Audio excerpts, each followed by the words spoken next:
This is St Peter's former approved school in Gainford, County Durham. From 1940, it was an institution for troubled boys aged 10 to 15 until it closed in 1984. It now stands abandoned on the edge of the village. A recent discovery of sinister messages sprayed in graffiti inside the building has led to growing speculation online. Rumours suggesting that in the past, serious sexual abuse may have been carried out by members of staff on former pupils.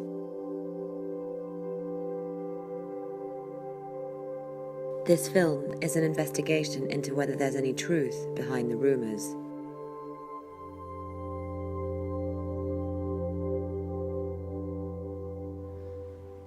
I wanted to meet people who went to St Peter's to find out if the allegations were true. I spent weeks leaving messages on forums and posting letters. Eventually, someone got in touch. So I am on my way to Derby right now to speak to a man called Tony, who actually spent several years in the late 50s and early 60s in Gainford at St Peter's. I haven't spoken much to him yet, but the things that he has told me lead me to think that he didn't have a particularly pleasant time there. So we're going to go and have a chat face to face, and hopefully he can shed at least a little bit of light about what went on there.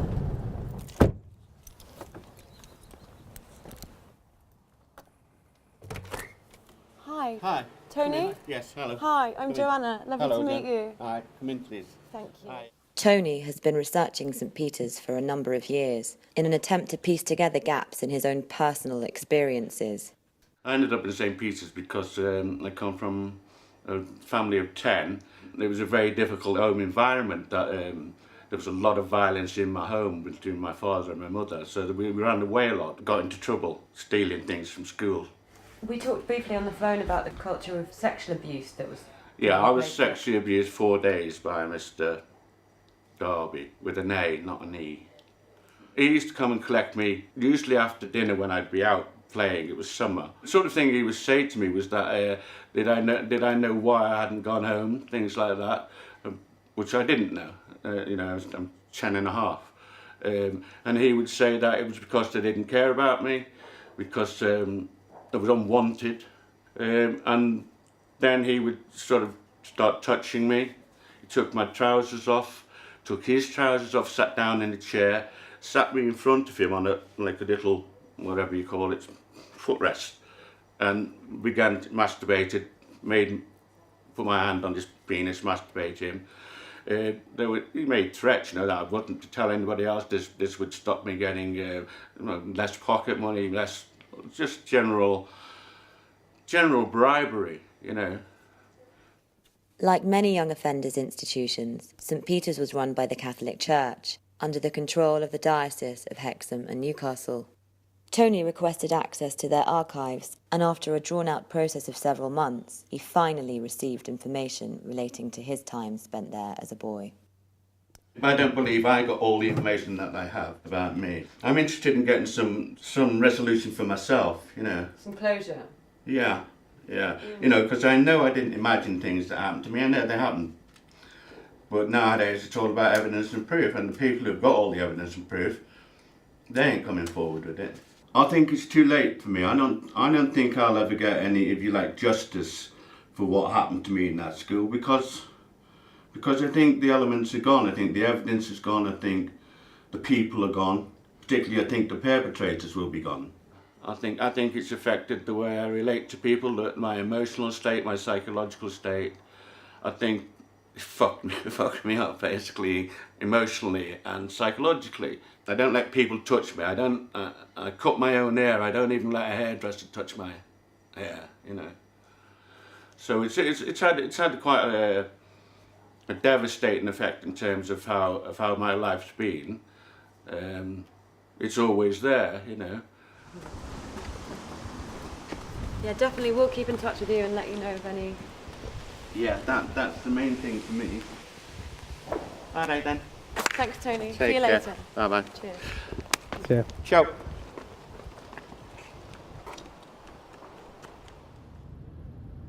It only took the brief hour I spent with Tony to transform this story from rumour into reality.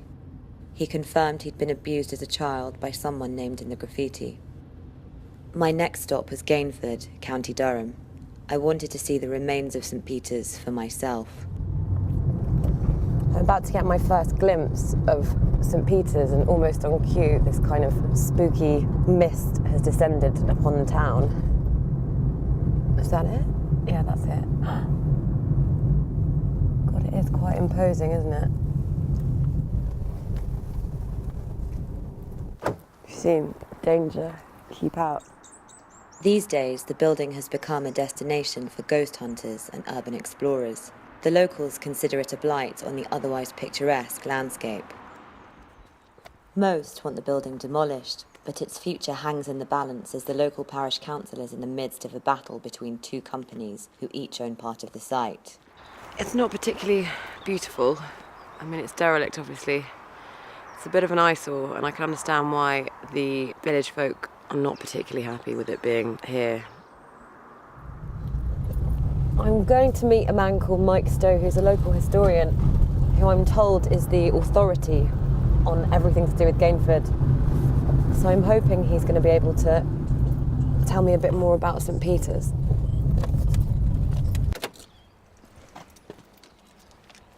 Can I get you a coffee or a tea? Hi, I'm Joanna. Nice to meet you. Joanna, Polly, my wife Hi, Polly. nice to meet you. I've got 3 photographs of St. Peter's, how it was when it was an orphanage. Wow, it's much bigger, isn't it? You were threatened with it if you lived in the village. If you don't behave yourself, you'll go to the naughty boys' school. Mike's dad, John, worked as a maintenance engineer at St. Peter's in the 1950s, and as a child, Mike lived on the site in staff quarters. Do you remember any of the teachers who worked there at that time when you were a child? Yes. Which ones? Can you tell me a bit about them? Most of them were pretty okay. What do you mean most? Well, not all. Which ones weren't? Well, there were some that we thought were a bit dodgy. Can you just tell me what you mean by dodgy? Effeminate. Could have abused children there, yes. Okay. And which ones were those? I can't really say that, can I, on film? I think you can. No. Well, I'm not prepared to anyway. Okay. Are they still alive? No, Do you know? no. They're not. Yesterday, on our way up here, we went to speak to a man who was in St. Peter's as a boy. He was sexually abused by Mr. Darby. Does that surprise you at all? No. I think there may have been 1 or 2 people in the school, either teachers or house staff, that could have been that way inclined. And one of the persons involved could have been the headmaster. He's dead now. Mr. Byrne? It's suggested that he could have been. Do you think at the time the other staff? Knew? Yes. No. No. You don't think they knew? When I first started there, I overheard a conversation regarding buggery by the children, right? And it was directed against the man I mentioned before. Mr. Byrne? Yeah, who within months left the place, and that was the end of it. And why did he leave? I think things had got a bit hot and people had realised that it could well be the case that he was an abuser, and so somehow he was moved on. Okay.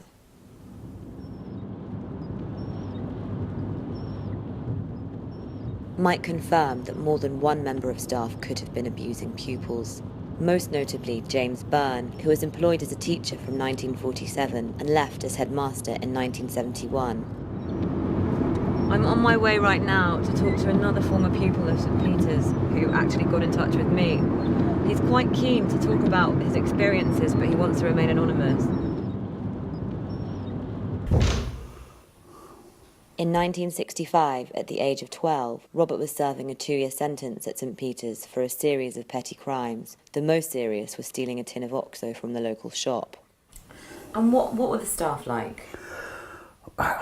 Most of them weren't too bad, but any punishment, I mean, you would get slapped up. What they'd done, they just got you, and you had to put your head to one side, and then they'd slap you full across the face. And you might get 4 or 5 or 6 of them, you know. Obviously, we were kids, and we were all crying when that happened, but that would be daily. There was one called Mr. Darby. There was lots of rumours about him, you know, but he wasn't a nice guy at all, you know. Everybody avoided him. I was never actually raped, but I know that it did happen on some occasions to some boys. You know, that was generally Mr. Darby. But with me, it was the headmaster, John Burns. He would send somebody to go tell him I want him in my room. And I'd go in and he used to make me take my clothes off, and then he'd pull me onto his knee and he'd start interfering with me. And was he disrobed at this time as well? No. So he still had it, he was still fully clothed, Yeah. but you were naked? Yeah. And he started He touching your he used to penis. play with himself when he was doing it. He was playing with himself Yeah. as well as you? Yeah. And then he'd say, put your clothes on, leave. That was it. He never spoke to me or anything. But every time he did it, I absconded straight afterwards. How many times did that happen? Probably 8 or 10 times. So quite a few times. Yeah, yeah.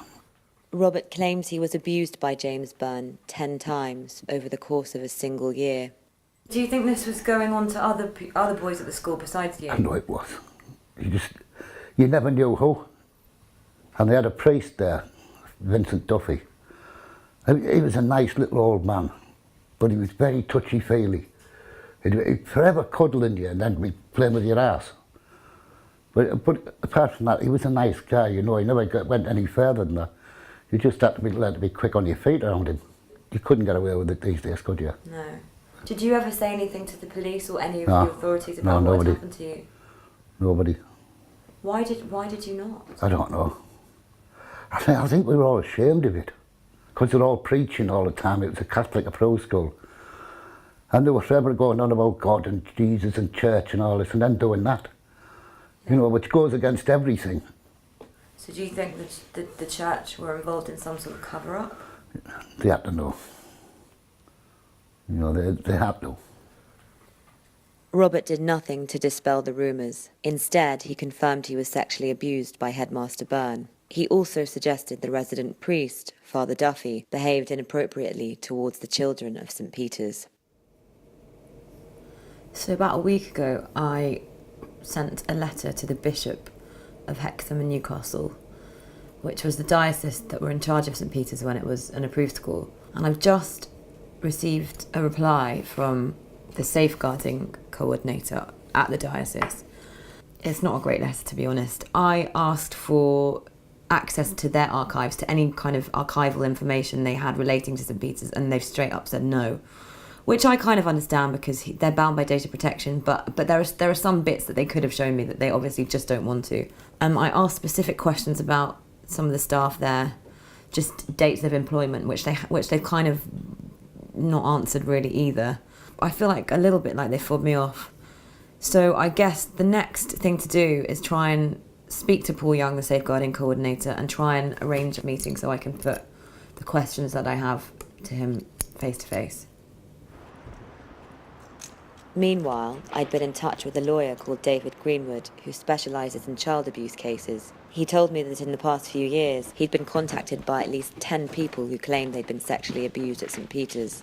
I travelled to Wakefield to meet with him. For years I've had people come to me and say they were at St. Peter's, they endured a horrible regime of violence and sexual abuse, but because the diocese have said that they don't have any records and that a number of these suspected abusers are dead, there's not a great deal I could do with civil compensation claims.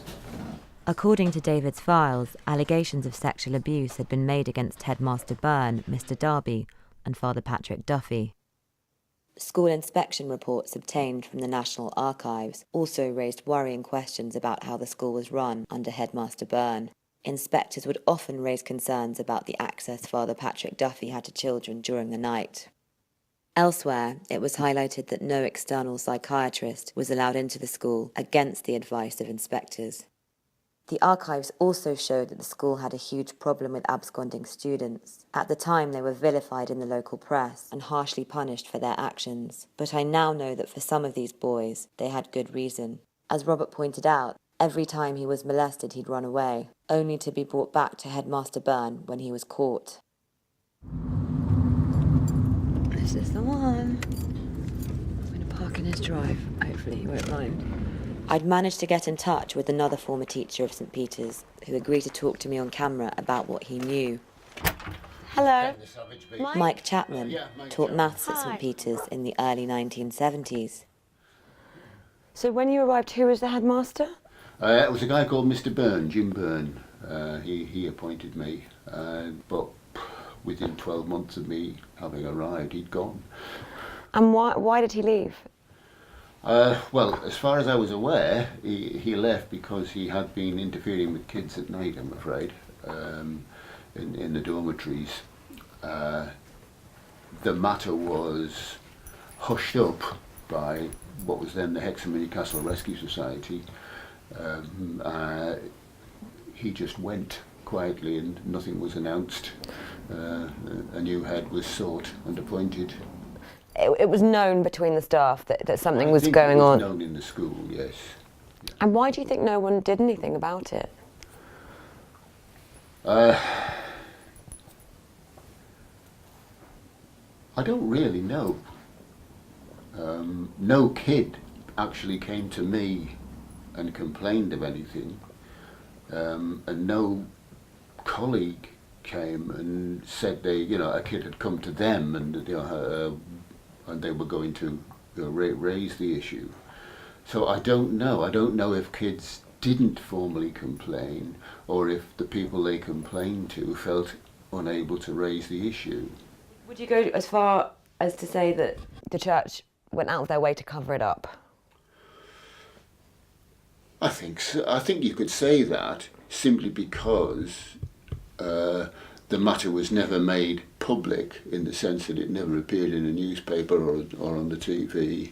Did the atmosphere change after Mr. Byrne left? Yeah, I mean, the new head, John Farrell, was a much more dynamic person. There was a lot more consultation with social workers and so on. And I just say, by and large, the place became much more focused and much more professional. Yeah. Thanks for so that. much. See you then. I found Mike and his wife refreshingly forthright and helpful. He didn't hesitate in telling me that Headmaster Byrne had been dismissed for molesting pupils and that the matter had been hushed up by the Diocese of Hexham and Newcastle. There it was, abuse victims and former teachers on the record confirming that the church, the institution in charge of protecting the vulnerable children of St. Peter's, was aware of sexual abuse taking place and made no effort to punish the perpetrators. In the following weeks, I spoke to more abuse victims that wanted to go on the record with their testimonies, everyone with similar stories of abuse they'd suffered as boys at St. Peter's, but each time they pulled out, often at the last minute. Recounting their experiences was extremely traumatic for them, and in most cases, I was the first person these men had shared the burden with. So, I mean, probably we can come and see you tomorrow. Finally, I received a call that sent me back up north. Can you just start by telling me when you were at St. Peter's, what years? Yeah, I went to St. Peter's in 1966 and got out. So I was sentenced to 3 years, and I got out when I was 13. Shortly after being out, I was retained again for another 2 years. So you were there for pretty much as long as a boy could be, from between the ages of 10 and 15? Yeah. We've heard a lot about Mr. Byrne in the past and his behaviour towards students. Did you ever experience anything inappropriate from Mr. Byrne? I did, yes, on numerous occasions. The majority of times, I used to just lay still and hope that he'd go away. Basically hope he wasn't going to kill me. So what happened? He'd come into your room in the night? He'd come into the dormitory, so he'd come to my bed and then start doing things to me. But he was actually appeared to be picking me up from the backside. If I was laying face down, picking me up from the backsides and then putting his hand on my private parts and moving me up and down quite a lot. And that's all I was aware of. The majority of times, like, what I would do is I'd run away after and probably be away for a few days. But then when I used to get caught, he was the one who used to come and collect me. So I basically, there was no escape from me, you know. This turned out to be a regular occurrence for 4 years. Later, I spoke to somebody who told me that, and I think he'd been into a room where there'd been maybe a 6-person dormitory, and he'd been caught by the other lads in the room interfering with one of the lads, and they'd actually beat him up. Within 6 months of me being told that, I actually got sent to a detention centre in Kirk Levington. And while I was there, he tried attracting my attention by offering me cigarettes, and he was working in a porter cabin classroom. So you actually, after you left St Peter's and you were in a different detention centre, Kirk Levington, you actually saw Mr Byrne there as well? Yeah. Another similar institute, like the institute that he'd already been in, where there was a lot of young lads, young offenders. Not only was James Byrne simply moved on to another institution a few miles away, but as I was about to discover, the system in place at Kirk Levington Grange would have made it shockingly easy for him to continue abusing. Kirk Levington was a no-talk institute. You couldn't talk in there. If you did talk, they used to give you the paddle. So you were supposed to be silent the whole time? Complete silence all the time. There was no talk. You couldn't talk in the night. You couldn't talk during your lunches. So I don't think anybody got to communicate with very much. So you literally went pretty much straight from St Peter's to Kirk Levington? Yeah, within 6 months of me being released from Gainford. Wow, and just moved on, transferred Yeah. to another institution where he can carry on doing whatever he wants. Yeah.